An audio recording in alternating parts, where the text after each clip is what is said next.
नमस्कार friends PM किसान योजनार 16तम किस्ती टंका चाषी भाई मान अकाउंट को आसी सारी।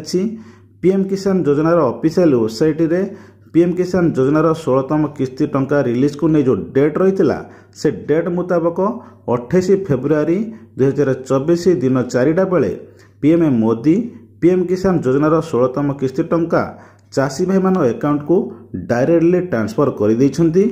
तेबे पीएम किसान योजनार 16तम किस्ती टंका केउ मानकु मिलिछि एवं केउ मानकु मिलिनी, केते चाषी को मिलिछि, कोन रहिछि तार संपूर्ण डिटेल्स इनफॉरमेशन ये वीडियो माध्यम आपण माने जानिबा को पाइबे। सेथि पई वीडियोटी को बिना स्किप करी लास्ट देखंतु ताहले जे जानिबा को पाइबे। चैनल नुआ करी आसीथिले चैनल को सब्सक्राइब करनियंतु, पाखरे ते बेल आइकन दबे ऑल ऑप्शन करनियंतु, जहा द्वारा आगु एपळे हेल्पफुल वीडियो अपलोड होबो सर्वप्रथम आपण माने पाइ परिबे।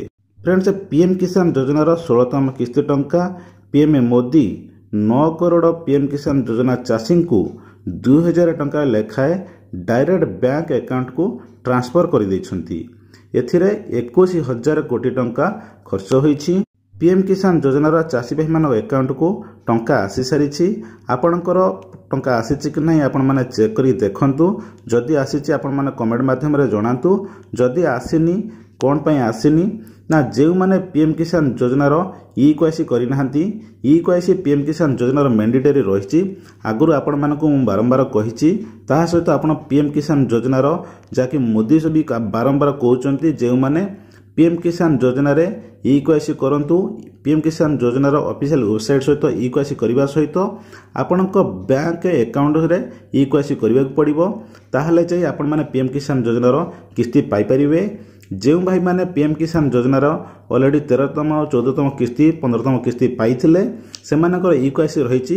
सेमाने ई-केवाईसी हेबा हेतु सेमाने पीएम किसान योजनार टंका पाई आसुचंती। एवं जो माने पीएम किसान योजनार ई-केवाईसी करि नाहंती सेमानकर पीएम किसान योजनार पेमेंट आसी नाही।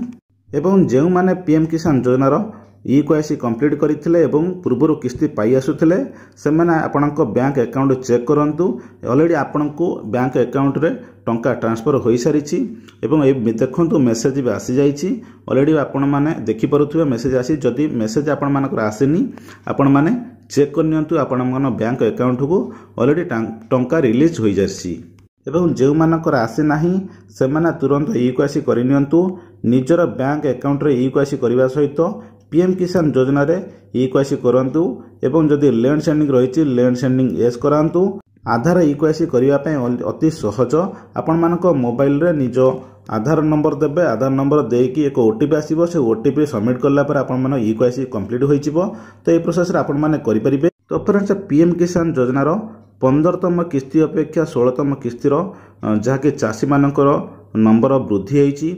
जेहेतु 15 नंबर किस्ती रे 8.5 करोड़ चाषी भाई मान अकाउंट को टंका मिलिथिला। एथर 9 करोड़ चाषी को टंका मिलिछि। तेबे आपण मानकर टंका आसीछि कि नाही आपण माने कमेंट माध्यम रे जणांतु। एवं चैनल न करि आसीथिले चैनल को सब्सक्राइब करनियंतु, पाखरे थिया बेल आइकन दबे ऑल ऑप्शन करनियंतु, जहा द्वारा आगो एबो हेल्पफुल वीडियो अपलोड होबो सर्वप्रथम आपण माने पाई परिबे। Thank you for all watching.